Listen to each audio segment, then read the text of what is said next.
Hello and welcome to my video all about how to hand sew the fell stitch. The fell stitch has a variety of uses, but is most often used to attach linings to hems, for instance in clothing, and it's also used to applique one layer of fabric onto another, for instance when sewing an embellishment of some kind onto your sewing project, such as ribbon, lace or any kind of trim. The advantages of the fell stitch are that it is strong, stronger than the slip stitch in fact, and also it's flexible, so it allows a little bit of movement. If you were to sew one fabric onto another down one side, those two fabrics would then be able to move against each other like a hinge joint, and it's that flexibility that's a plus point and makes it perfect for attaching linings. The fell stitch also has the advantage of being quick to do. The only downside to the fell stitch is that it's very visible from the underside of your stitching. This is why the fell stitch is nearly always done on a folded piece of fabric, such as a hem. So just be aware that the fell stitch is visible on the other side of the fabric if you're only using a single layer. Okay, so let's get on with the sewing. The first thing I've done is take a piece of polyester sewing thread and doubled it up. As a guide, you want the doubled up piece of thread to be at least 4 or 5 times the length of the edge of fabric that you're going to sew. I've then fed the ends of the thread through the eye of the needle, rather than the loop end of the thread. This is a little trick that I learnt that means you don't have to knot the thread. The backing fabric I'm going to refer to as the main body of fabric, and this has already been hemmed. The lining piece has been folded and pressed on one edge, and I've also pinned it into place. To begin, I take my needle up through the lining very close to the edge. I make sure that I don't pull the thread all the way through, but instead I leave a loop of thread. I then take the needle back down into the lining fabric to make a very short stitch, pulling the thread tight while still maintaining that loop of thread at the beginning of the stitch. I then take my needle through that loop and tighten, and that has secured the thread. And now I'm going to start fell stitching. So I bring my needle up through the lining very close to the edge. We're now going to take the needle into the hem on the main body of fabric, out of the hem and up into the lining, all in one movement. So you take your needle into the hem right next to the edge of the lining, just underneath where your needle just emerged.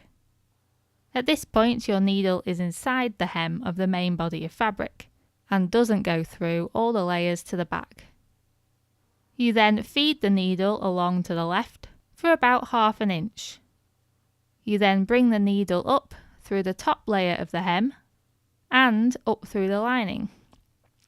Again, no more than a few millimeters away from the edge. So basically what we've done here is quite a long diagonal stitch. I've personally made these stitches about 1/2 inch long, but anywhere between 1/4 inch and 1/2 inch long is very common. I'm just going to put another sewing pin in here to make it more secure. And then you simply repeat those steps. So you take the needle into the hem right next to the lining edge, just below where your needle last emerged from the lining. You feed the needle through the hem about 1/2 inch to the left. Then bring it up through the top layer of the hem and through the edge of the lining. And you repeat this all along the lining edge. As you can see, even though the stitches you're making are diagonal, you actually produce small vertical stitches on the inside of your project. These vertical stitches are very neat and strong.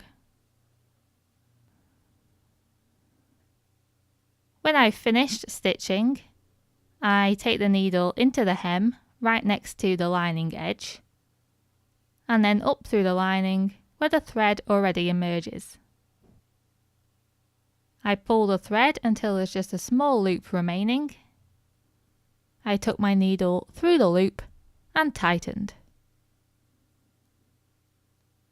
I then did exactly the same by making another small stitch, pulling the thread until there was just a small loop, taking the needle through the loop and tightening.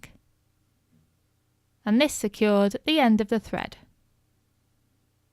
To finish, I fed the needle between the stitches and under the lining, and then came out through the lining at least 1 inch above the edge of the lining,